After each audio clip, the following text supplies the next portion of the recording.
Como será que vai ficar o seu emprego com a reforma trabalhista? A imagem do Senado às escuras parece indicar o futuro das relações de trabalho. O protesto foi geral e a sessão foi tumultuada. Mas os senadores não tiveram vergonha de votar contra quem trabalha. Foram 26 votos contra a reforma e 50 votos pela precarização da CLT. Especialistas já alertam que a redução de empregos e de salários pode afetar o mercado interno.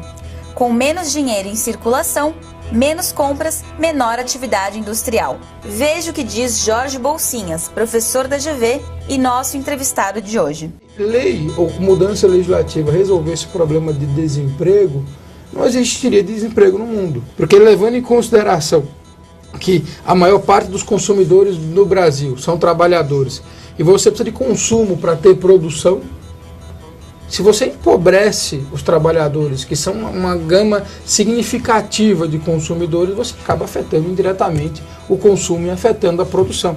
Então, não é razoável achar que o simples fato de você, digamos assim, reduzir o custo da mão de obra, isso automaticamente vai gerar novas contratações. Nessa conversa com Celso Napolitano, o professor Bolsinhas fala um pouco sobre os efeitos da reforma trabalhista e da terceirização de empregos.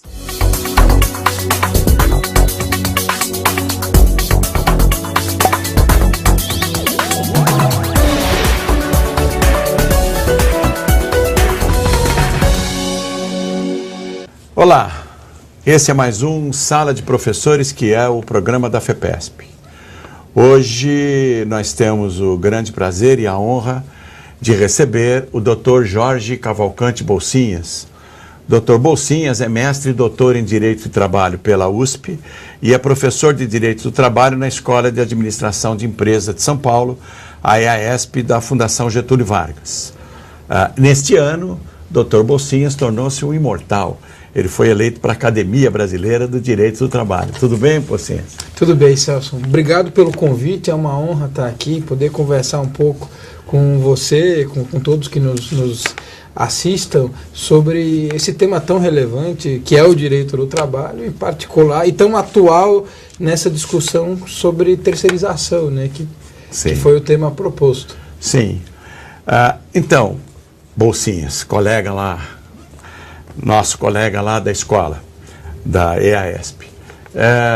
A primeira questão que eu quero colocar a você é esse mito, né, ou essa verdade em termos da flexibilização das relações de trabalho.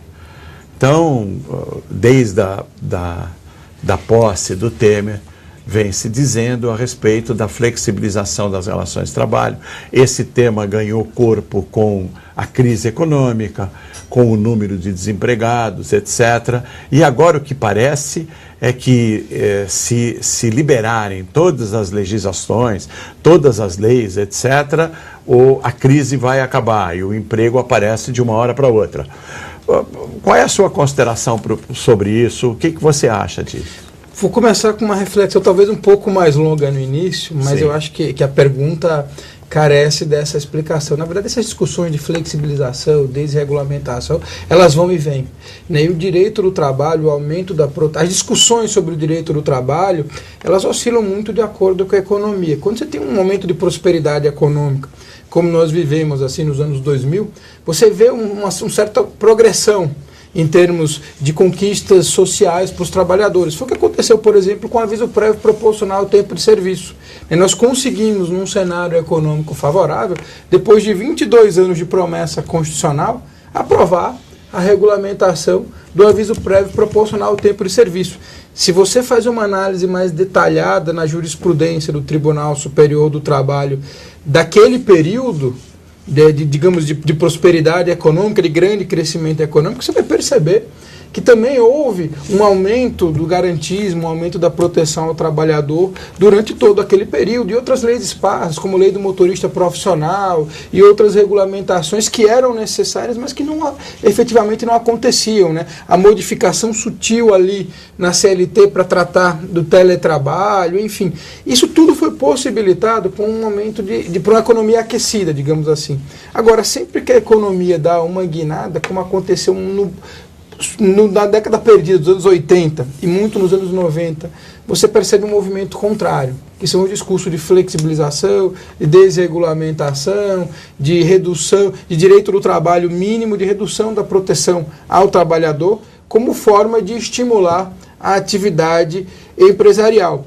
E eu vou ser muito franco em relação a isso daí, né? Achar que se lei ou mudança legislativa resolvesse o problema de desemprego, não existiria desemprego no mundo, né? Todos os países do mundo, todos os locais, regulamentariam, ou elaborariam legislações para criar emprego. Então, na verdade, criação de emprego, eu até brinco às vezes com os alunos, dizendo que criação de emprego é como neve, né? Não vai nevar porque está em 0 graus, porque a temperatura baixou de 0 graus. Você tem que ter uma conjunção de fatores para poder ter a criação de novos postos de trabalho. Quando você desregulamenta a proteção ao trabalhador, você, na verdade, corre um risco contrário, né? Até lógico, dentro daquela microeconomia, dentro daquele microcosmo que é cada empresa, você reduz os custos. Nessa redução de custos, numa visão mais ampla, mais macroeconômica, pode ter um impacto muito negativo na própria economia e na geração de empregos. Porque, levando em consideração que a maior parte dos consumidores no Brasil são trabalhadores, e você precisa de consumo para ter produção, se você empobrece os trabalhadores, que são uma gama significativa de consumidores, você acaba afetando indiretamente o consumo e afetando a produção. Então, não é razoável achar que o simples fato de você, digamos assim, reduzir o custo da mão de obra, isso automaticamente vai gerar novas contratações. A única certeza que a gente tem é que se você reduz o custo da mão de obra naquele microsistema de cada empresa, você vai estar, obviamente, aumentando o lucro do empregador. Agora, se e em que medida esse aumento de lucro vai gerar novas contratações, aí vai depender de uma série de fatores outros que não são explicáveis, não são solucionáveis pela legislação. Agora, tentando ser mais direto em relação à sua pergunta específica, essas discussões em torno do aumento da proteção ou de uma maior flexibilidade, elas oscilam não só no Brasil como no mundo todo, de acordo com o cenário econômico. E, naturalmente, sempre que se tem um cenário econômico desfavorável, esses discursos de flexibilização, desregulamentação, eles vêm com muita força, né? Dentro daquela ideia de que você precisa preservar as empresas, senão não vai ter emprego e não vai ter, portanto, direito do trabalho. Agora, o grande risco é esse, é você adotar medidas que empobreçam os trabalhadores e, com isso, você reduza o consumo, que vai ter um impacto na economia como um todo, indiscutivelmente e inevitavelmente. Na sua visão, então, a desregulamentação do trabalho conduz à desregulamentação das relações de trabalho. Isso conduz necessariamente a uma precarização do trabalho. E também a uma diminuição do custo, consequência da diminuição do recebimento, do salário do trabalhador. Eu diria que a desregulamentação da proteção ao trabalhador, pelo simples fato de você desregulamentar, ela tem uma tendência para precarizante. Isso é absolutamente indiscutível. Porque aí sobressai o poder econômico, o poder do empregador. A ideia da desregulamentação normalmente é uma ideia de reduzir o custo da mão de obra. E redução de custo da mão de obra normalmente vai no fator que não deveria ser atingido direto, que é exatamente o ganho direto do empregado. Quando se fala em custo da mão de obra do Brasil, o problema não está, e é sabido que de fato o problema não está, no que o trabalhador efetivamente recebe para consumir, para consumo próprio de seus familiares. Está na tributação que incide sobre isso. O grande problema é que na tributação ninguém tem coragem ou ousadia de mexer. E as mudanças acabam caindo nessa outra questão, que é o que efetivamente o trabalhador receberia líquido na sua conta corrente. Bom, e no bojo, então, dessa discussão, o que apareceu agora, que foi tirado da cartola, foi um projeto de 1998, que havia sido discutido pela Câmara, ido ao Senado, voltado para a Câmara, que é o famoso PL 4302, e que foi aprovado recentemente. Qual é a sua observação e a sua consideração sobre esse projeto em si? A maneira como ele foi aprovado e o arcabouço do projeto? Eu recebi esse projeto, antes de qualquer outra coisa, com uma grande surpresa. Né? Eu acompanhei, através de uma série de entidades ao qual eu tenho vinculação, todas as discussões políticas e todo o trâmite do projeto 4330. E esse projeto 4330, se nós pegarmos a redação, o projeto inicial que foi apresentado e o que chegou a ser aprovado numa das casas do Congresso Nacional, estava exatamente caminhando para outra, para a deliberação Sim. final nessa segunda casa, ele passou por grandíssimas modificações próprias do regime democrático, próprias daquela ideia de oferta e contra-oferta, que é típica também da negociação, da negociação própria, digamos assim, do processo legislativo. E dentro dessa negociação, para que se tivesse essa maior liberdade que ansiavam os representantes dos empregadores, que era poder terceirizar livremente, sem ter freios e sem ter uma análise posterior daquela contratação pelo judiciário, o que se queria foram oferecidas uma série de contrapartidas, digamos assim, como maiores obrigações em termos de fiscalização, um certo encarecimento, porque o PL 4330 ele tornava a terceirização, por conta de uma série de obrigações acessórias que eram adicionadas, mais cara do que o modelo que nós temos hoje, e o PL 4330 ainda aumentava a responsabilidade, ou risco, digamos assim, do tomador de serviços, na medida em que a responsabilidade, que hoje é subsidiária, e que permanecerá subsidiária no PL 4302, se tornaria, caso aprovado fosse o PL 4330, solidária. Isso permitiria, por exemplo, que o trabalhador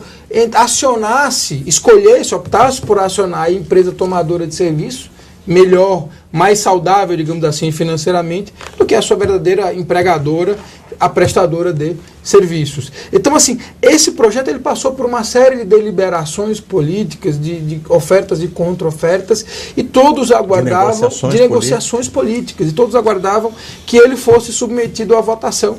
No Senado. No Senado, exatamente, no Senado. E, de repente, a Câmara dos Deputados conseguiu reencontrar um projeto que já havia voltado do Senado, que estava bem próximo da aprovação final, mas que havia tido seu trâmite suspenso lá no começo dos anos 2000 por conta da transição política, fruto da eleição presidencial de 2002. E, encontrando esse projeto, resolveram submeter à votação. Mas eu confesso a você que eu acompanho esses temas com grande frequência e fiquei surpreso quando eu soube que seria colocado em votação a terceirização e que não era o 4330. Eu soube disso alguns dias antes da votação e fui pego de surpresa. Então, assim, você me pergunta qual é a minha opinião, antes de qualquer outra, foi uma grande surpresa. Eu imaginava uma votação do PL 4330 e não do PL 4302. E do ponto de vista, já que a nossa conversa começou a partir daí, do resultado, do efeito, o 4302, ele abre o leque de opções de terceirização, digamos assim, sem as contrapartidas que foram acrescidas ao 4330 dentro das próprias negociações políticas.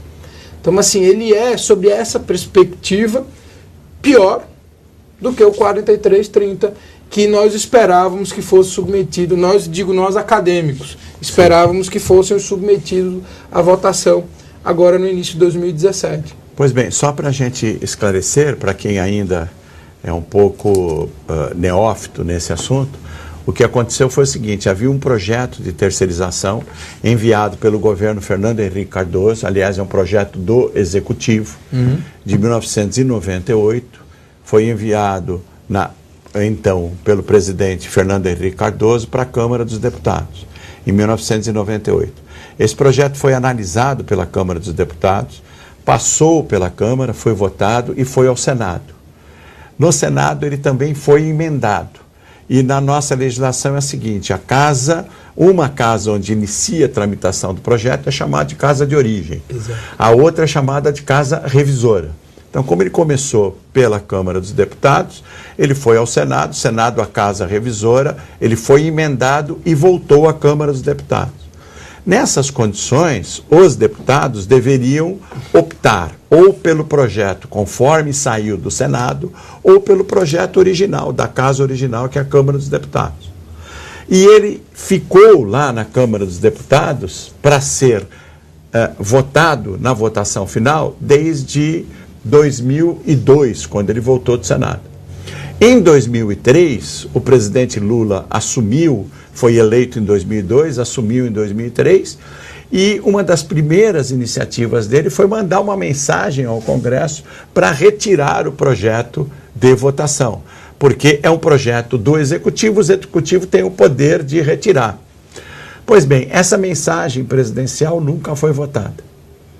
Nunca foi apreciada pelo plenário, nunca foi lida pelo plenário, apesar de nós termos 4 presidentes, na época Lula, Dilma, 4 presidentes da Câmara dos Deputados de origem ou do PT ou do PCdoB, Aldo Rebelo, Marco Maia, João Paulo Cunha e Arlindo Quinalha.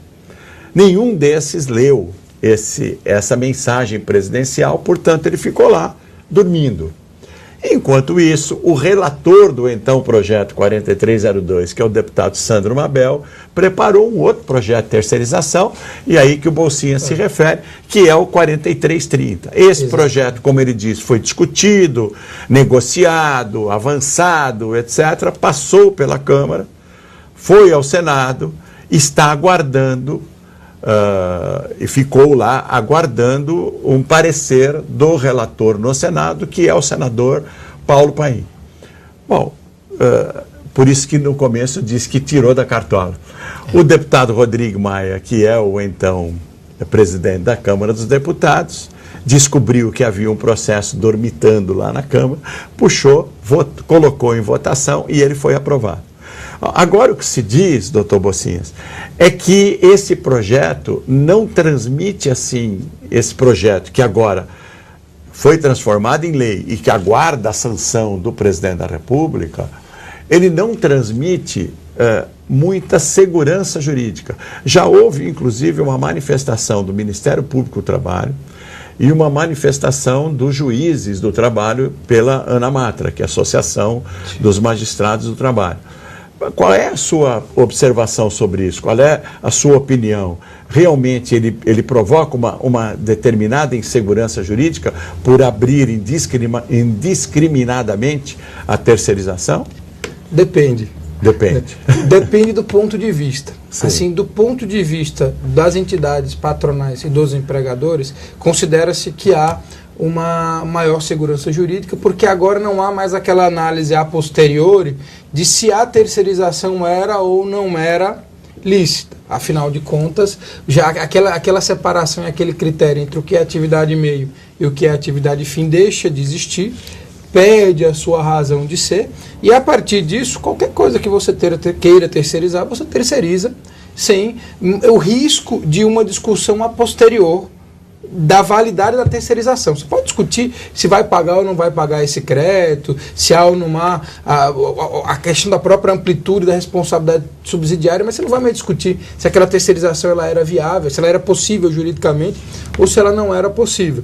Então, do ponto de vista dos empresários, o anseio era muito grande em aprovar isso aí, por conta do fim dessa análise a posteriori. Agora, naturalmente, do ponto de vista dessas entidades todas que defendem a proteção ao trabalhador, a aplicação da legislação, há um temor generalizado hoje de até onde vai essa abertura que foi dada, né? Eu me lembro, em 94, eu estava no segundo grau, ainda não me dedicava a esse tema, mas eu estudei depois. Posteriormente, eu estudei retroativamente bastante o período histórico e aquele fato da aprovação da lei das cooperativas. Sim. Quando foi aprovada a lei das cooperativas, houve um temor generalizado também e criou uma ideia de que era simples, o empregador poderia simplesmente mandar embora os antigos empregados e contratá-los agora através de uma cooperativa que os unisse todos em prol do mesmo objetivo. E acho que o grande temor que se tem hoje é que se faça algo parecido, assim, que essa terceirização irrestrita, como está sendo chamada, tem um efeito parecido. todos os empregados sejam dispensados para serem contratados através de pessoas jurídicas, naquele fenômeno que se convencionou chamar de pejotização, ou de empresas muito precárias, digamos assim, de prestação de serviços. Então há um receio muito grande e isso gera muita insegurança também, sobre um outro prisma, sobre um outro ponto de vista, mas também gera muita insegurança jurídica de que, por exemplo, a partir de agora a gente passe a ter uma legislação de proteção ao trabalho que passe a atingir cada vez menos pessoas e ter uma eficácia cada vez menor. Então, esse que nos preocupa, em geral, a categoria dos professores. Sim. Você também entende que essa lei libera o que se chamou de pejotização.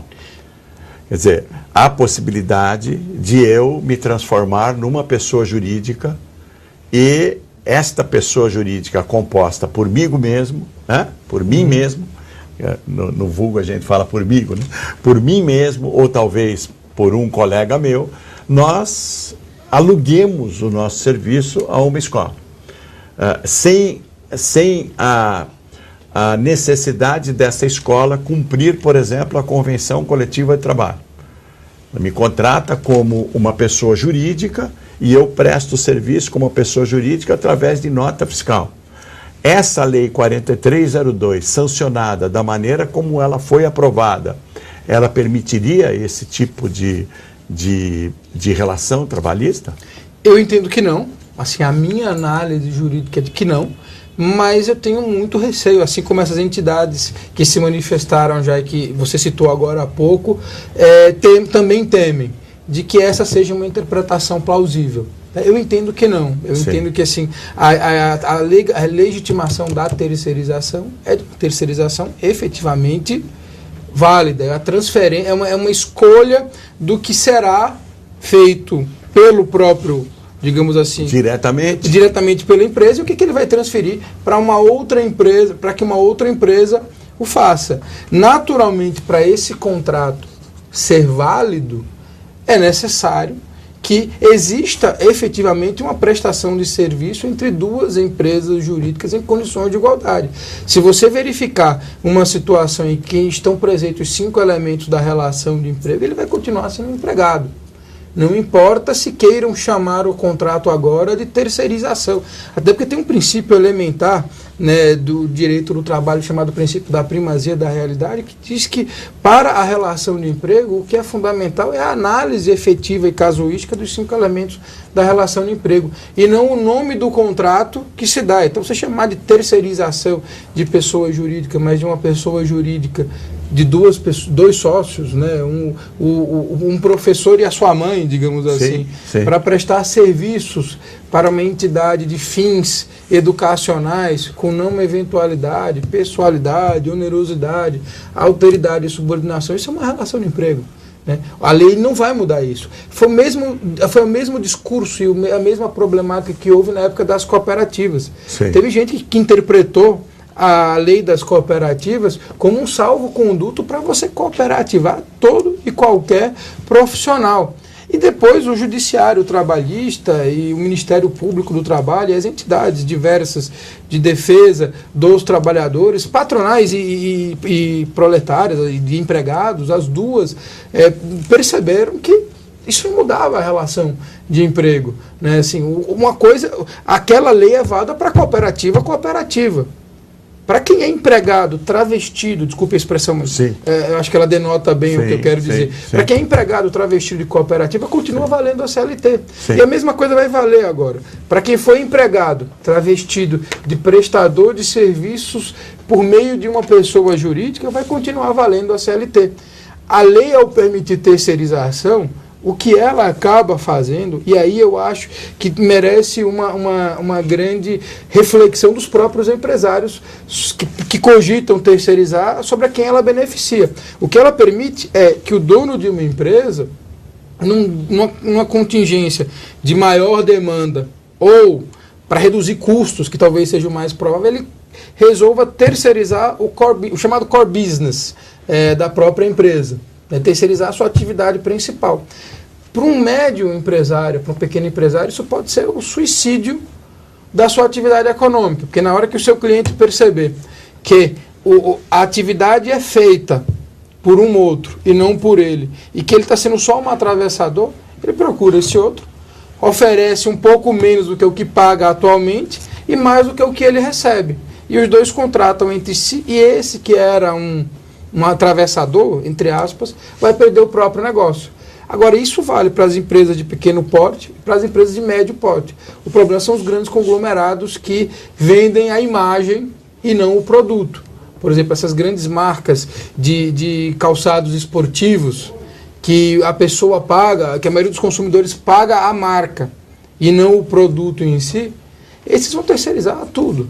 Na verdade, o que acontece é que a sanha empresarial e também de alguns setores dos empresários provoca a aprovação de uma lei que não tem a mínima segurança nem para um lado nem para o outro, que na verdade, como você diz no começo, precariza as relações de trabalho e diminui o ganho do trabalhador, com até, às vezes, consequências econômicas. Porque se a gente discutir a terceirização da maneira como você estava colocando, em termos de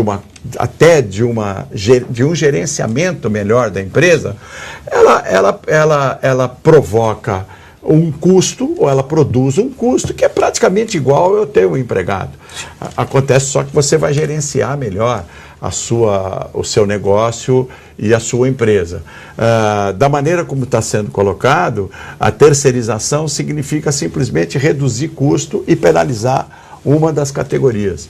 Esse que é o grande problema, né? E eu diria mais, eu diria que se esse projeto de lei for mal interpretado, pode resultar na mesma coisa que ocorreu lá atrás com a lei das cooperativas, e isso não está sendo falado ainda. Sim. E vai prejudicar, e vai aumentar ainda mais os processos trabalhistas, os passivos trabalhistas e etc. Pois bem, Bocinhas, muito obrigado pela sua participação. Realmente a nossa conversa e os seus esclarecimentos foram muito importantes. E eu agradeço a sua participação, deixo aí para você se despedir dos nossos amigos que nos prestigiam. Poxa, eu agradeço, Celso, a você inicialmente pelo convite, pela oportunidade de conversar aqui sobre esse tema tão apaixonante, tão palpitante. Acho que daria muitos programas para discutir esse tema e talvez não conseguíssemos chegar a uma solução final. Mas eu quero agradecer a oportunidade de estar aqui, de poder falar com colegas, professores, enfim, e tentar trazer alguns esclarecimentos sobre esse tema tão relevante. Peço desculpas por ter me alongado um pouco em algumas respostas. Absolutamente, as suas explicações foram absolutamente didáticas. E aos nossos amigos aí que nos prestigiam na sala de professores, a entrevista com o Dr. Bocinhas é uma continuação, né? Eu acho que uma continuação muito importante do que se fez aqui com o Dr. Sotomayor, que trouxe toda a história do direito do trabalho e agora culminando com essas que eu vou chamar de artimanhas jurídicas que estão tentando implementar aqui em termos de uma precarização das relações de trabalho. Muito obrigado pela sua audiência e continue nos prestigiando, criticando, participando no fepesp.org.br. Até o próximo Sala dos Professores. Até lá.